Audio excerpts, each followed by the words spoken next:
আসসালামু আলাইকুম। আমার কিছু হাঁসের বাচ্চা ফুটে গেছে, এই জন্য মেশিনের কিছু জায়গা ফাঁকা হয়েছে। এই জন্যে আমার কিছু কোয়েল পাখি আছিল বীজ সহ, এই জন্য জায়গাটা ফাঁকা রাখা দরকার নাই, কিছু কোয়েলের ডিম বসাই দিই, এই জন্য বসিয়ে দিলাম। আরেকটি কথা হলো, যাদের ভ্যাকসিনের সাথে আরো 40 দিনে, 42 দিনে, 45 দিনে 3 থেকে 4 কেজি বানাতে চান, 4 থেকে 4.5 কেজি অথবা 3 থেকে 3.5 কেজি বানাতে চান, তারা এর জন্য হাঁস নিতে চান, আমার সাথে যোগাযোগ করতে পারেন।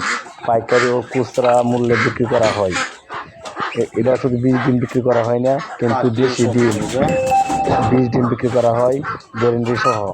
এবং যাদের দেশি হাঁসে বাচ্চা দরকার, অথবা রানিং ডিম দিতেছে এরকম হাঁস দরকার, পাইকারি এবং খুচরা। পাইকারি কমপক্ষে 50 উপরে নিলে পাইকারি দরে পাওয়া যাবে।